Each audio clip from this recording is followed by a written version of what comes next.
Hey everyone, welcome back to Corporate Decoder, the place where we unpack and simplify the confusing world of business reports so you don't have to. And believe me when I say things are certainly changing for our subject company today, buckle up. In a move that's definitely worth a closer look, Aterian Inc., the company behind a bunch of consumer brands, has just amended its credit agreement. And while that might sound dry as toast, there are some crucial details here that really impact how this company operates and its ability to manage its finances moving forward. We're talking about changes to minimum cash requirements and new reserves that could signal their cash situation is getting tighter. So the big news is that on August 29, 2025, our company Aterian Inc. signed what's called an amendment to a credit agreement.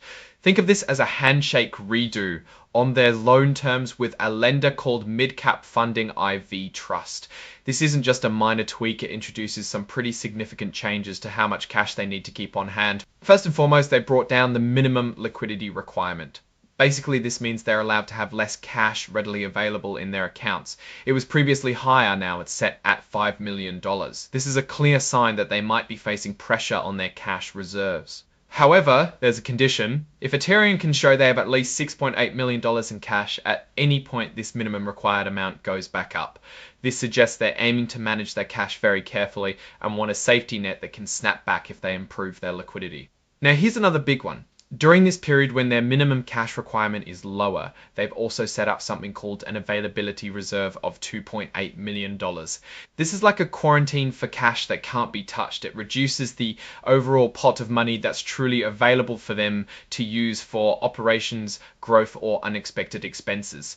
And even after this initial period ends and the cash requirements go back up, there's still a $1 million reserve. This indicates a general increased caution from the lender about Aterian's ability to meet its obligations. Let's talk about what this means for Aterian. They trade their common stock on the Nasdaq under the ticker symbol ATER.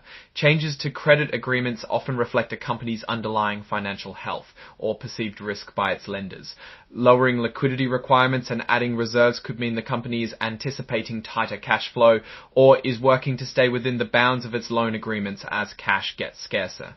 This filing doesn't give us the exact numbers for their cash balance right now, but these changes to covenants and reserves are usually a heads up. It's like your bank telling you that you need to keep a bit more in savings if your income drops. For Aterian, less readily available cash means less flexibility to invest in inventory, respond to market changes, or even cover operational shortfalls without potentially breaching loan terms. The fact that the minimum liquidity covenant is reduced then can increase again based on them proving more cash means they are in a balancing act. They need to find that $6.8 million to get back to a more favorable situation. But until then, they are operating under tighter constraints with more cash locked away. The lender Midcap Funding IV Trust is essentially saying, we're a bit worried about how much cash you have accessible, so we're adjusting the rules and setting aside some of your funds to make sure we're covered.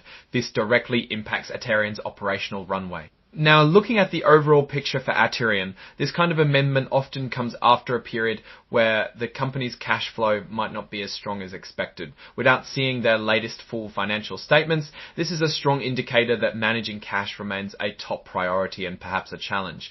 Think of it as a warning light on the dashboard. For investors, this means keeping a very close eye on Aterian's cash flow generation and their ability to meet these revised liquidity conditions. Their strategy for managing inventory and sales will be critical to ensuring they can meet these covenants and avoid further restrictions or potentially more serious issues down the line. The story here isn't just about a loan agreement, it's about the company's ability to generate and hold on to enough cash to keep the lights on and execute their business plan. So in conclusion, Aterian's credit agreement amendment signals a more cautious financial environment for the company. The reduced liquidity covenants increased reserves, and the conditions for their return to normal covenants all point towards a need for stringent cash management. Investors should watch closely how Aterian navigates this to maintain operational flexibility and avoid further financial strain. Alright, that's our breakdown of Aterian's latest filing. What's your take on these numbers and what they signal for the company's future? Drop your thoughts in the comments. If this analysis was valuable, hitting that like button really helps, and subscribe for more deep dives. Don't forget to check out the Discord in the description. Thanks for watching. See you next time.